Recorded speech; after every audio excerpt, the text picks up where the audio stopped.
Welcome to Behavioral Health Today, a podcast brought to you by the Triad Network. This podcast is designed to share trending topics occurring within the world and our communities and bring them a behavioral and mental health perspective. Welcome to Behavioral Health Today. I'm your host, Peter Fenger, and my guest today is Mo Edjlali. Mo is the founder and CEO of Mindful Leader, the world's largest provider of mindfulness-based stress reduction training. A former computer engineer whose career began at NASA and in the tech world, Mo turned to mindfulness after a startup collapse led him to explore meditation's transformative power. Since then, he's led certification for over 550 facilitators, launched the global Meditate Together community, and has become both a leading voice for and critically about mindfulness. His new book, Open MBSR, reimagines the future of mindfulness with a trauma-aware, inclusive, and community-driven approach. In our episode today, we'll explore Mo's journey into mindfulness and his bold reimagining of its future, examining how modern mindfulness may cause harm through retraumatization, commercialization, and elitism, while also uncovering new trauma-aware, community-centered, and open-source approaches that return mindfulness to its roots of healing, freedom, and agency. Well, welcome, Mo. I'm so excited to have you on our show today. Welcome. Excited to be here. Thanks for having me, Peter.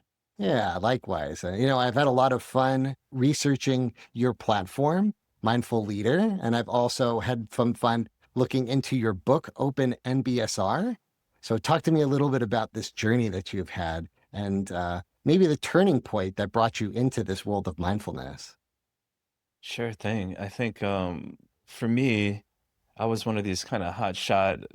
When I graduated computer engineering, came out before the .NET bubble kind of collapsed in 1998, worked for eccentric consulting very quickly, career-wise, professionally was very successful, left Accenture to make 3 times more, worked for a small company that got bought by a bigger company, got by a bigger company, and eventually went off to start my own company.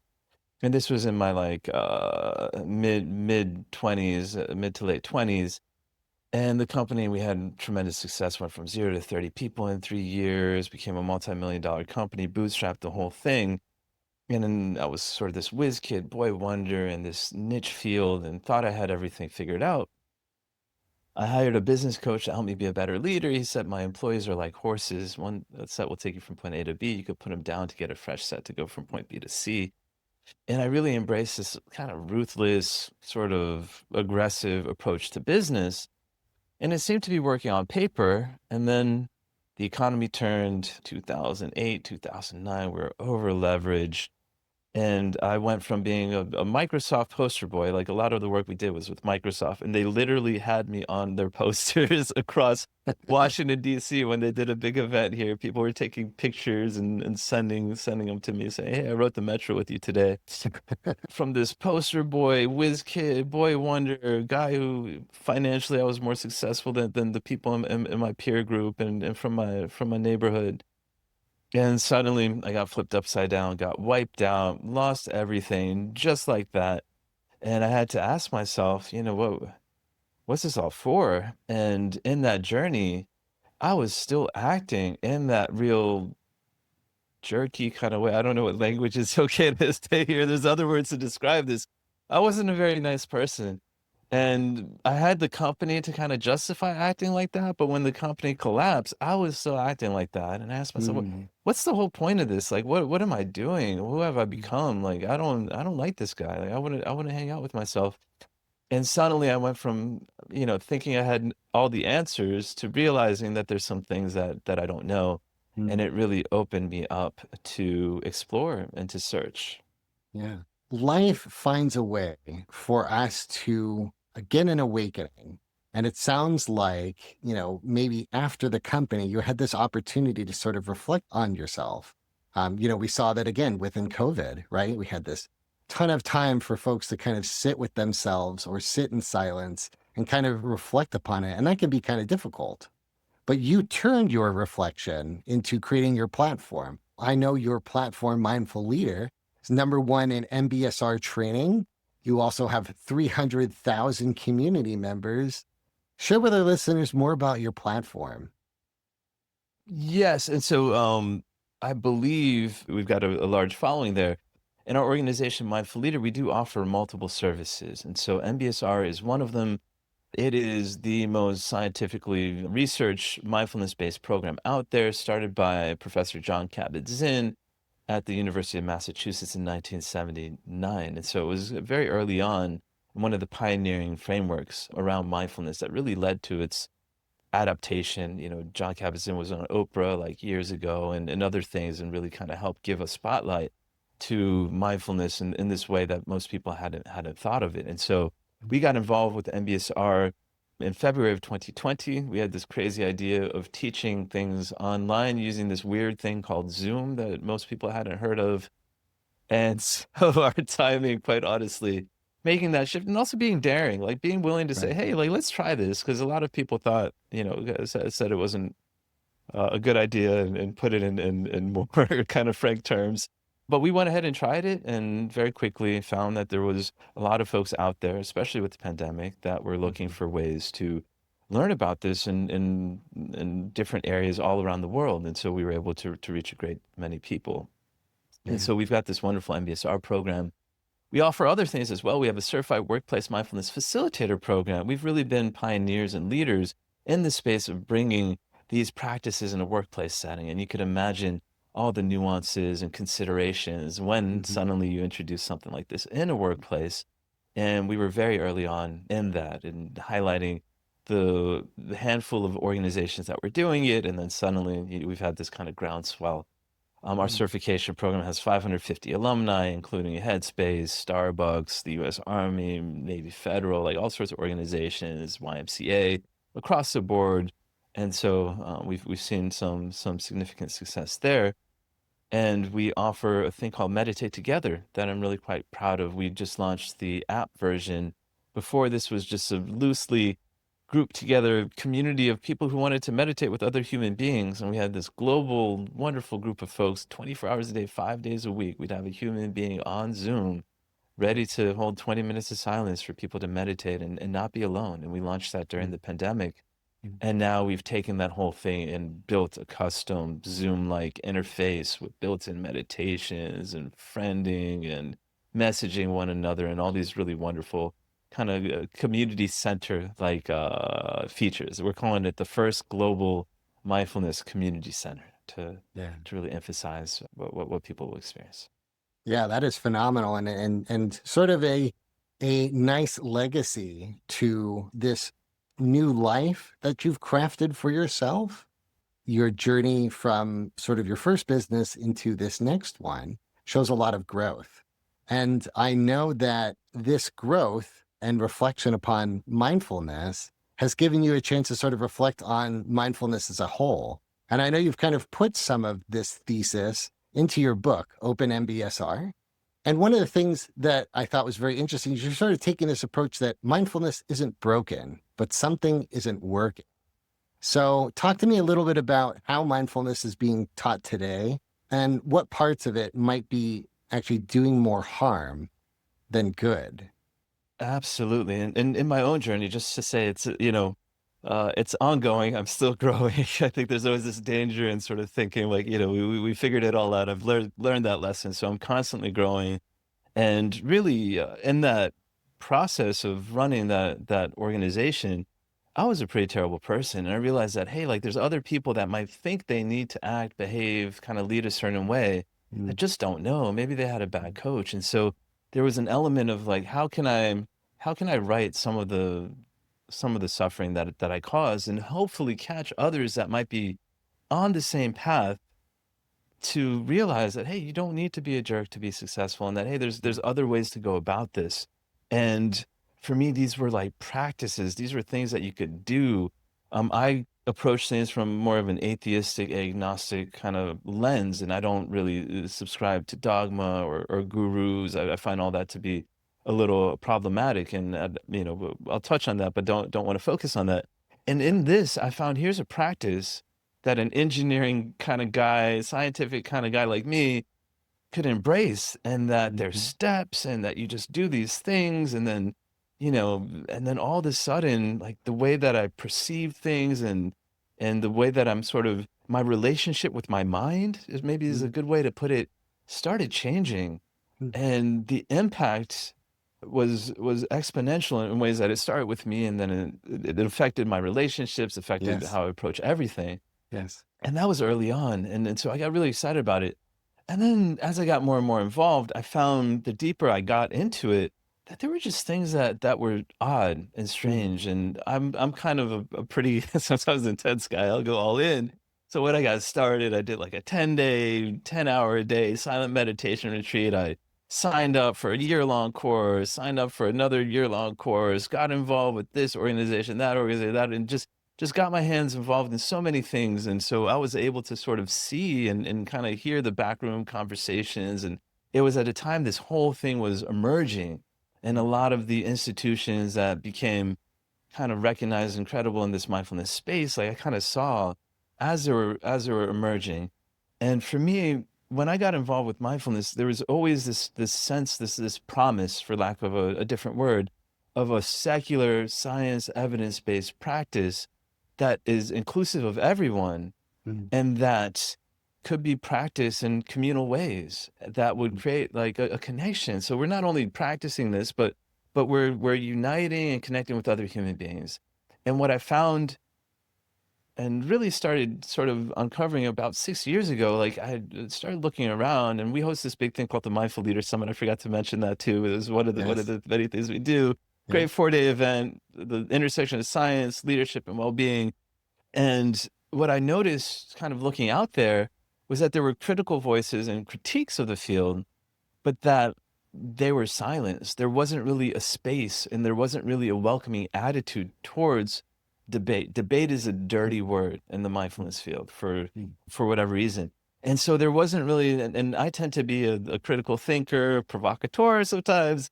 And so I embrace the critics. And when I embrace these critics, people like Ron Purser, who wrote a popular book about mindfulness, Professor Candy Brown, wrote a book about debating yoga and mindfulness in schools, were two of the folks who had a lot of impact. Jamie Kucinich, who wrote a book, Mindful Elite. And so just a lot of folks, they wouldn't get airtime, and they were often just kind of pushed out of the conversation. And so I embraced them, and I found it super energizing, so much so that I had a lot of these folks come speak at the summit that we do. We had a debate, I think we called it a conversation, just so that people wouldn't shut down. Sure. And it was enlivening, it was invigorating, and it was like, wow, there's something here. And the question I kept asking myself is, why don't we have this? Like, why are we in this kind of, what happens when you have an echo chamber? What happens Mm. when you have these weird power dynamics? And the book addresses some of that. Yeah. Yeah. And I think you're really inviting a discussion, when you're kind of putting it in that way. I also see that in sort of trying to provide an avenue for this discourse, you're sort of like putting your heart into the programs on your platform. You're talking about community driven, you're talking about open source, you're talking about an opportunity to create discussion, and you've got this in your conference. You're showing this up in your community driven platform. I also think like having the book puts it in a way where it can invite people to sort of take a look at what you've seen, some of the research around it, and try to envision and get creative, right? Right. When we read, it kind of activates our imagination, right? Our creativity. So it kind of puts people in a different space in order to, think of different ideas and new ways to think about things. So I love the approach. And just to kind of go into some of the details here, I know that many people turn to mindfulness for healing, but in your book, you're actually warning us that some practices can sometimes re traumatize.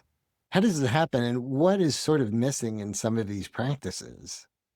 Great question. And to back up a sec, so we do this quarterly pulse report where we just highlight a lot of the stuff that's out there. And you might have seen this too. The WHO released statistics saying that 1 out of 8 deaths in the world right now can be attributed to mental health, whether that's Mm, suicide or addiction. And so we are on the precipice of what I believe to be the greatest mental health crisis. And your audience is already very involved in this. And so we've got to figure things out. And with the age of AI, with the advancement of change of technology, things are only going to get worse. And I hate to say it, but I feel like I've played with the term of like a mental health tsunami. Like we're gonna Mhm. get hit hard.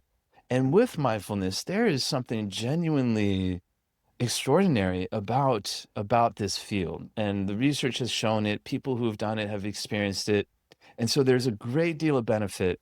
And at a time in which we need everything that we could get, it does feel like there's been a lot of a pullback towards anything that has to do with mindfulness and wellness, generally speaking, and especially in organizations with sort of the current climate. There's a lot of focus on efficiency, productivity, sort of winning and being number one, not Sure. realizing the damage that's happening. So I could just Mhm. kind of want to highlight that. When we look at the mindfulness practices themselves, there has been a lot of research done. I want to say Willoughby Burden out of Brown around the potential challenges that and things that could be induced through the practices in terms of trauma. In Mm. particular, she looked at the 10-day, 10 hours a day silent meditation retreats, which are very intense. And there was an incident that she referred to, and that made some news of someone who wasn't in the best mental condition. And I'm trying to find the appropriate language for that. And please forgive me if that's not the best way to put it. But this person did these practices and was in a state of mind that it wasn't appropriate for her, and she later committed suicide. And so there was this real negative effect. Now, this was a very rare instance, and it sparked a lot of attention around trauma-informed mindfulness. And there are some things that I think are important. At the same time, I think we need to be reasonable. And in some Mhm. ways, the trauma-informed stuff has gone so far that it's made the practice almost more benign and almost like comfortainment. And so we have to Mm. find that right balance. And David Treleaven, who wrote a book, Trauma Sensitive Mindfulness, and who we've had engaged in some of our training and programs, I Mm. think has done an excellent job exploring this and really finding what is the right zone. Like we don't, Yes. we don't want people to just be comfortable and we don't grow if we're comfortable and feeling 100% safe. And you know what I mean? And safe is Mhm. good, but like sometimes we need to be uncomfortable to grow. But if we go Really? push that too far, then we enter a dangerous zone. And so it's Mm. really important to kind of pay attention to that. Mm. What I would say, Peter, that might be more controversial and that, like I said, I like to provoke, and this is something that your audience and a lot of folks might not have considered, is I believe there's a real damage happening to individuals more so than the trauma concern around two things I would call out. One is guided meditations, which is the norm. It's become the norm with what everyone thinks about mindfulness. And so I think that's important to kind of touch upon.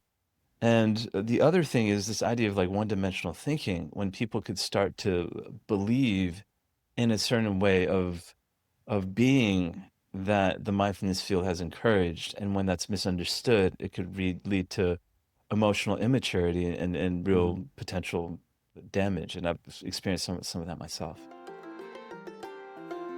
We'll be right back after a word from our sponsor. Most of us spend more time at work than anywhere else doing anything else. So why not spend that time in a job you love? Introducing Triad's Jobs Marketplace, the only job site dedicated specifically to behavioral and mental health professionals. Featuring more than 1,000 open jobs from dozens of behavioral and mental health employers, and searchable by location, professional field, employment type, specialization, and more. Jobs Marketplace helps you find your next career opportunity. Full-time, part-time, or gig time, make the most of your time. To access Jobs Marketplace, register for your free professional account at hellotriad.com/BHT. That's hellotriad.com/BHT, and then click to Jobs Marketplace. If you're already a member of the Triad community, visit app.hellotriad.com/jobs. That's app.hellotriad.com/jobs. Visit us today and take your next career step tomorrow.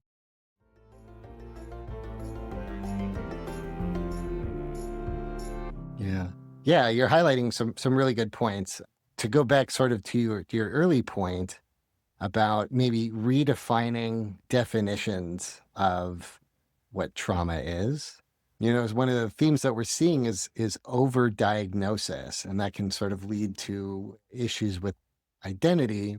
But as you're suggesting, when we have an opportunity to reevaluate maybe the definitions of clinical, we can sort of separate the difference between a human experience and one that might be a little bit more clinical. When we become almost too trauma informed, we might not be giving them the opportunity to grow within the uncomfort, right? And that's very interesting because look, when we're in uncomfortable situations, that those are opportunities for us to sort of grow as individuals, right?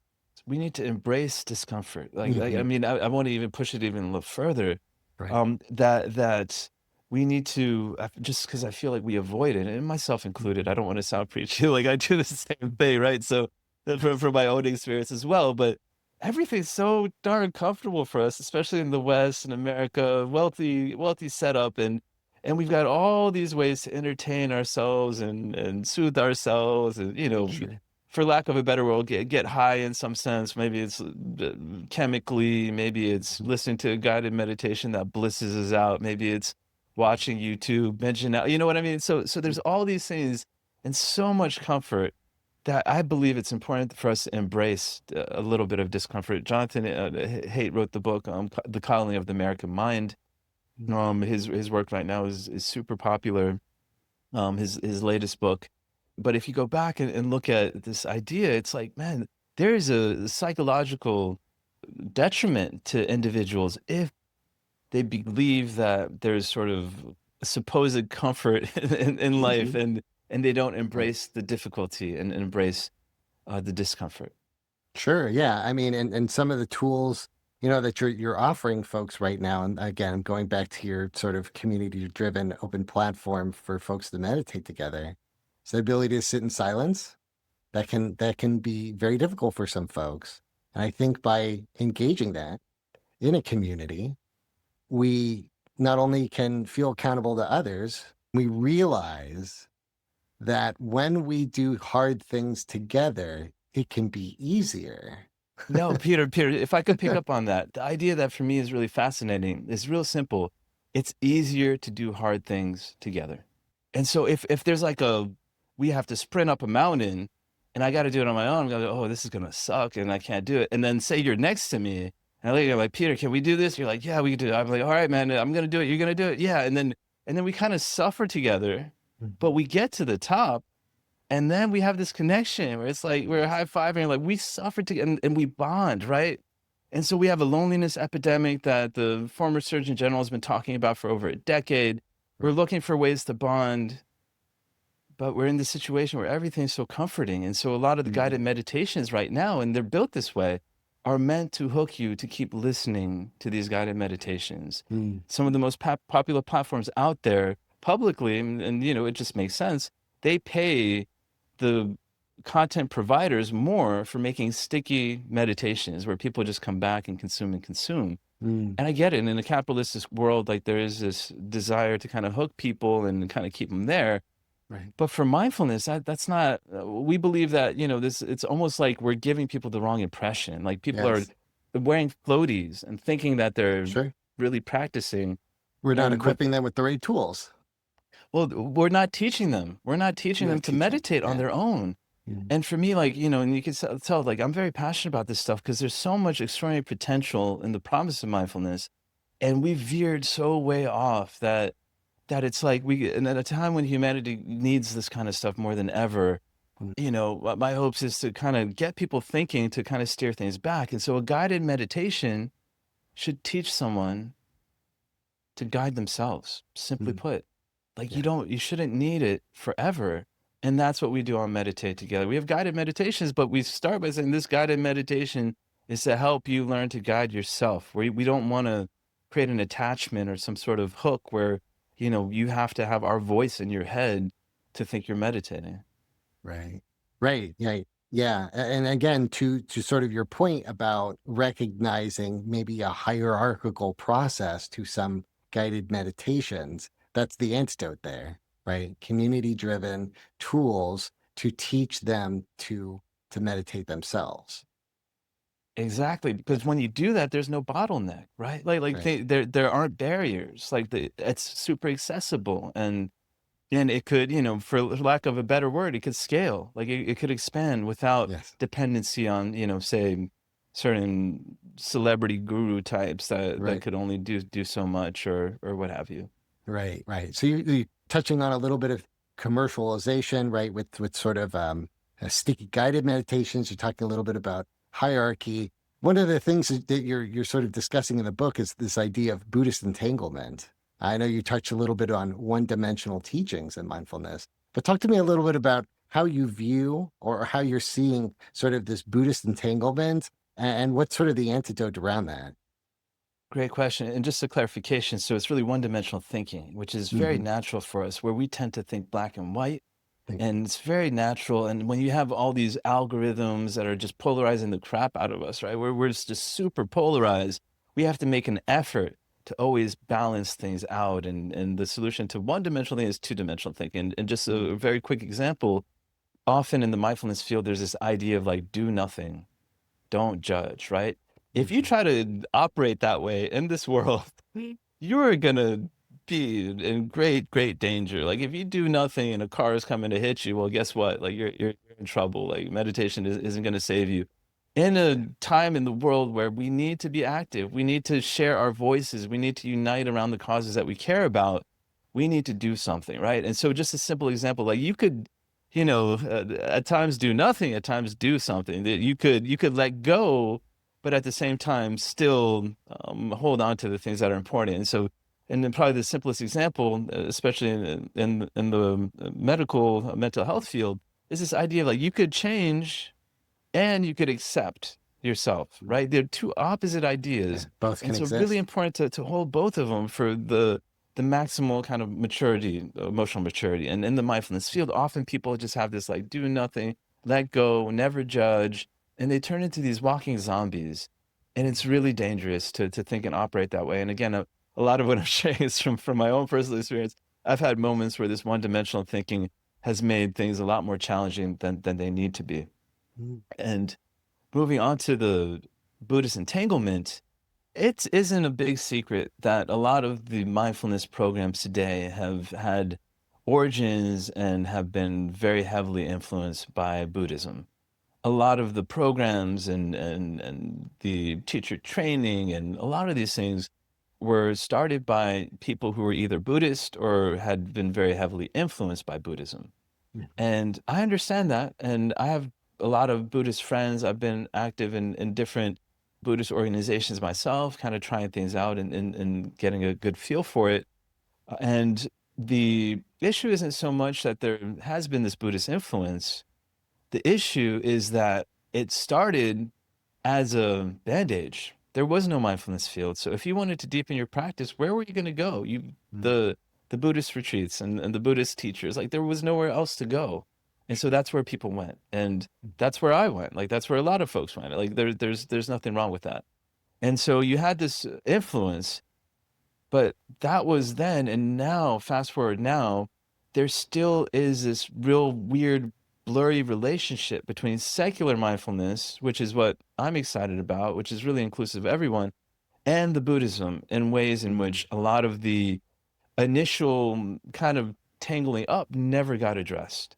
And so a lot of times in mindfulness meditation teacher training, people are pointed towards Buddhist training and Buddhist programs. And there is this unintended consequence where, I've had people ask me like, oh, I want to be a mindfulness meditation teacher, but you know what? I don't think I could do it. I'm like, why? And they're like, well, I'm not really into Buddhism. And like, that's quite normal. And it's unfortunate. And I've had people who have attempted to go through different training programs. And I myself, like, I'm not Buddhist. Like, there's a lot I appreciate about Buddhism, but I'm not looking to create this field in a way that there's a, preferential treatment of people who are Buddhists. Like, we shouldn't look at someone and say, oh, you're Buddhist, so therefore you're better than this other guy, and you're going to be a better meditation teacher, right? Like that doesn't make sense. And still, we have this strange kind of credentialing based on lineage. where people don't necessarily ask, what are your credentials? What have you taught? What have you contributed? How have you served the community? But it's more like, how close are you in access to this guru?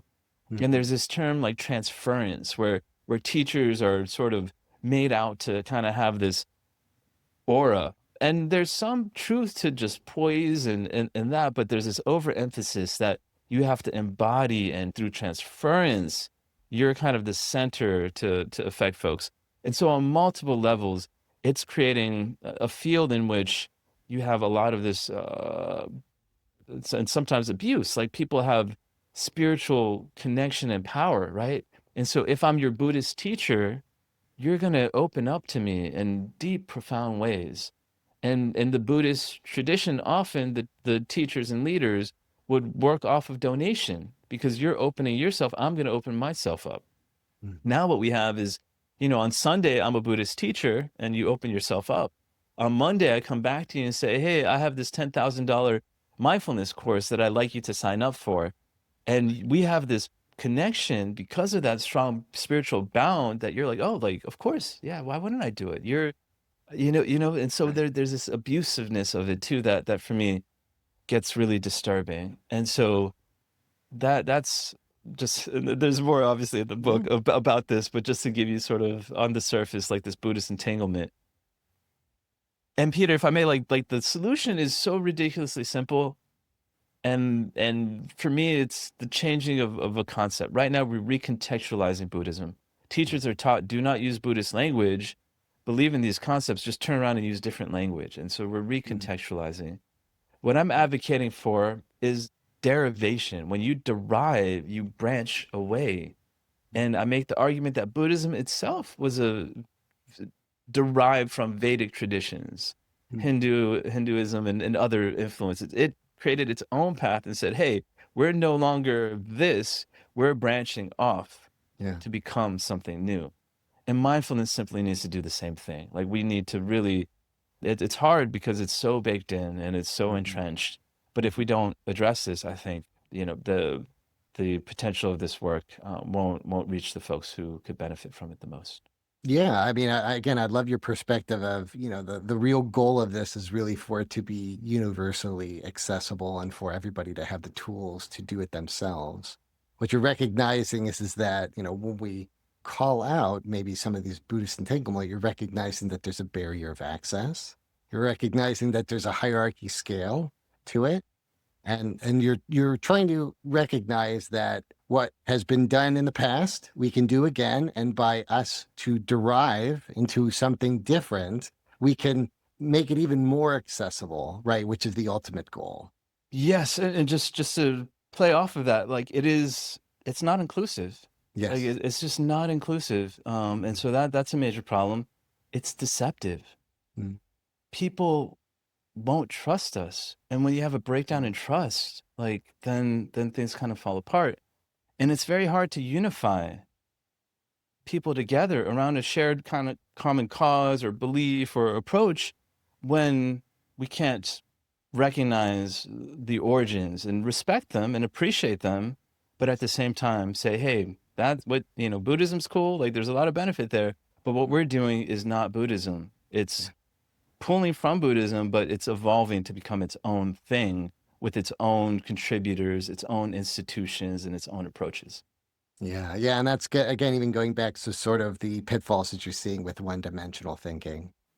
I know you've talked a little bit about commercialism and how technology is sort of shaping our engagement with mindfulness, but I'm curious about, how do you see technology and institutional power shaping our attention and maybe the agency that we might have?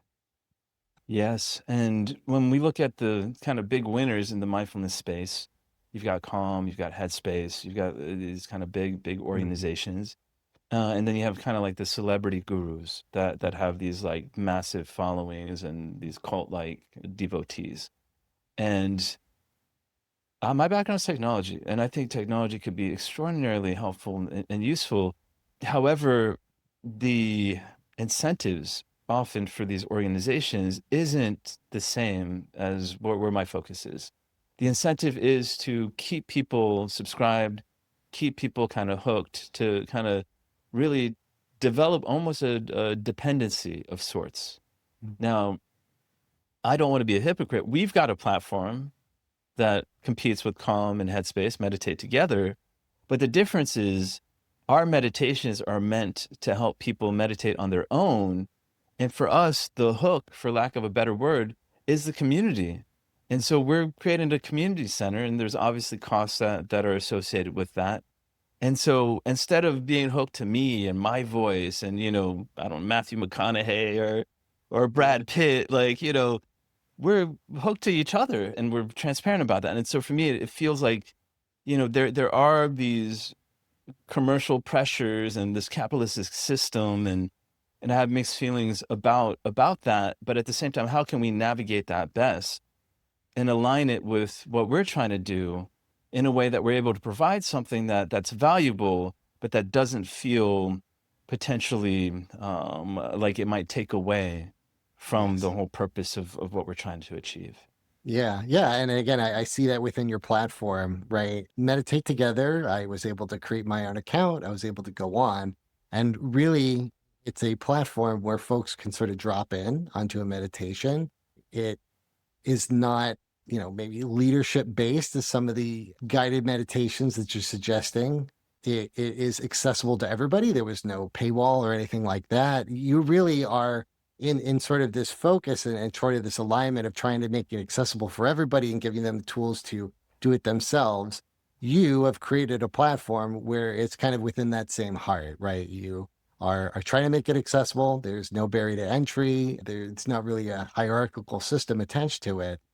It's really kind of accessible to everybody. Thank you. I appreciate that. And the beauty of the drop-ins is that people want to be of service to one another.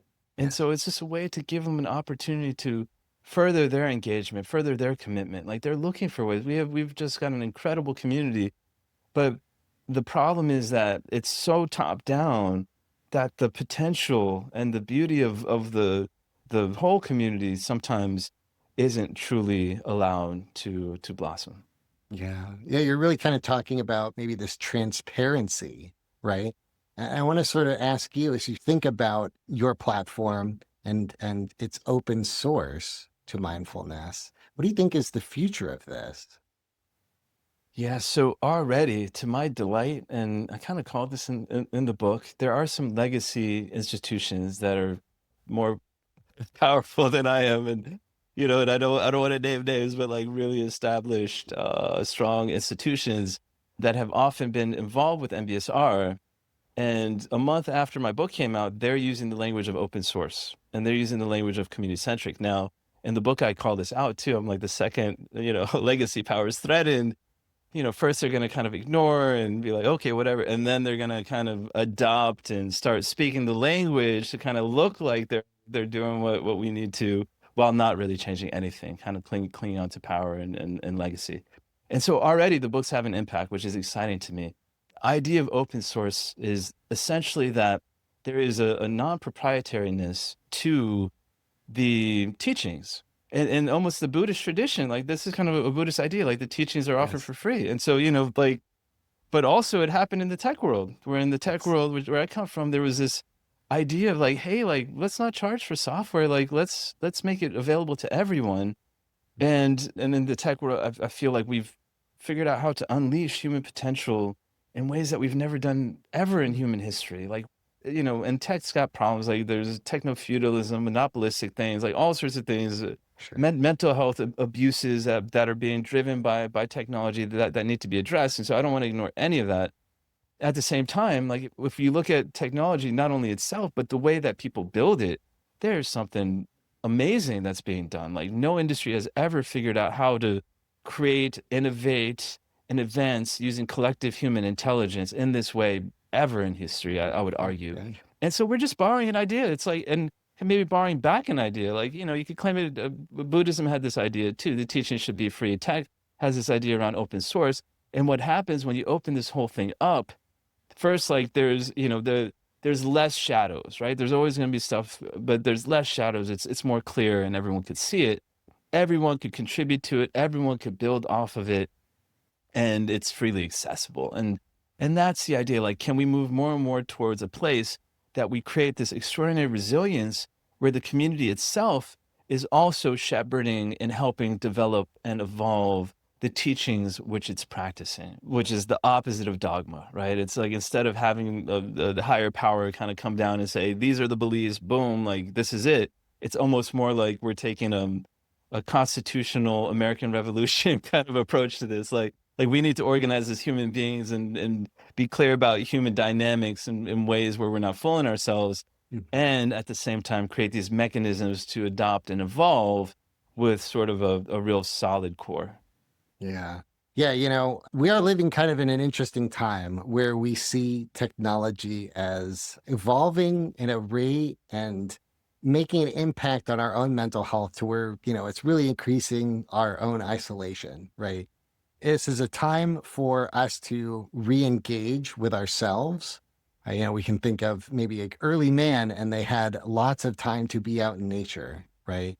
Now we live in a time where post-COVID, community is more important than ever. And by creating these tools, by having it open sourced, not only is it the heart of what you're trying to do with mindfulness and making it accessible to everybody, but you're also creating an antidote to some of the problems that we're seeing within technology through technology. I love it, Peter. You're exactly right. So in the book I talk about this, but generally speaking, our attention is being really sucked away, and so the meditation helps with that. We're being driven towards polarization, and so dialectic two-dimensional thinking helps with that. We're being driven towards isolation. Like most people practice meditating alone. Like we did a survey, like a majority of Right. people. But Right. why? Like, Right. why was that allowed to become the norm? Right. And so we want to challenge that and say, hey, let's do things in community. We got this loneliness epidemic, this isolation thing. And so we need to counterbalance all these forces that are kind of systematically nudging us further and further into what feels like a, mental health tsunami. Right. And I would argue we're living in the most interesting time. And maybe I'm being optimistic with AI and all that's going to come. All the things that you mentioned, we're entering the age of AI. And within potentially our lifetimes, we might see stuff like, sustainable abundance, which people on the left and the right are talking about, like Yeah. where we don't really need to work if we don't want to. We might be looking at expanding human life in ways that we didn't think were imaginable. We might discover things that we didn't even know were worth discovering. Like we're just gonna. I think we're in a very exciting time. The impact on our mental health, though, I think is going to be really quite extraordinary. And so for me, like from a tech background, you'd think I'd be, doing a part of an AI startup. But for me, it's like if we don't address this, we're not going to be able to appreciate the technology. And to me, this is the biggest problem out there and one of the most difficult ones to tackle. Like, how can we make community-centric practices and principles and things that allow the people to take more ownership of their own mental health and in ways that there's no barriers at all? Yeah. I mean, and one of the exciting things, and I can sort of hear it in the positivity that that you're offering here, is just the ripple effect, right? When we engage in community and we spread this to other folks, it really has the ability to kind of spread socially and benefit us as a society. So I think that's a very exciting angle. I know in the past, and this is very, very interesting, and talking sort of about mindfulness within the corporate space, you've actually encouraged maybe managers or leaders within a business to almost invite silence as an opportunity for folks to engage in mindfulness practices as a community.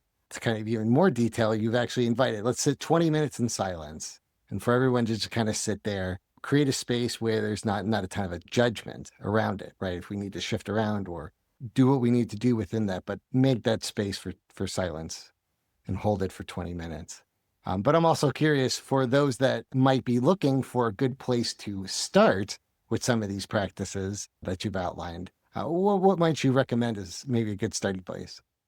Great question. And just to back up a second, so with the 20 minutes of silence, it is difficult for people to sit in 20 minutes of silence if they don't have a sense of what to do. And so what we want to invite is the idea of creating 20 minutes of silent space.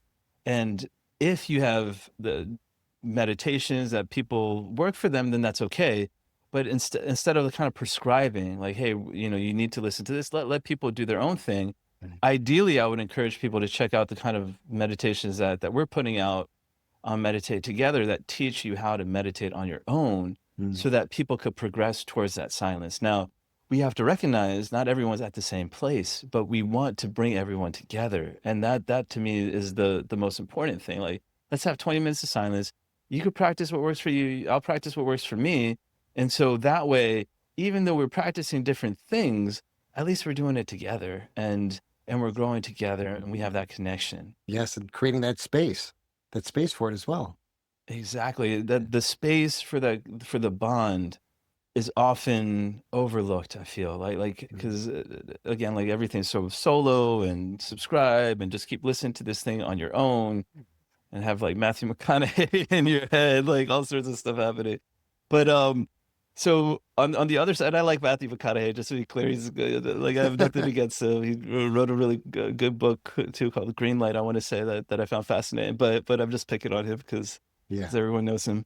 But as far as where people could go, our website, mindfulleader.org, has links to everything, whether you want to check out Meditate Together. We've got a guest mode that's completely free, a 90-day trial, and then it's like $4.99 a month. So very, very reasonable and accessible. Yes. We've got a free MBSR course, intro to course that you could take if you want to do the 8-week program. There's a bit more cost associated to that, but we do have tiers to try to meet folks where they're at. But I would highly encourage checking that out. Yes. For others out there, we have the Certified Workplace Mindfulness Facilitator program, and we have this wonderful group of alumni out there. And so if you're looking to bring this in the workplace, I would check the credentials of the individuals that you might bring in, and to look for folks who have been certified through Mindful Leader or other reputable organizations. Yeah, great. Yeah, those are all excellent spaces. And I know you have other certifications on your website as well. But I also am curious where you can let our listeners know where they can find your new book, Open MBSR. Thank you, Peter. So it's available on Amazon and all your favorite local bookstores.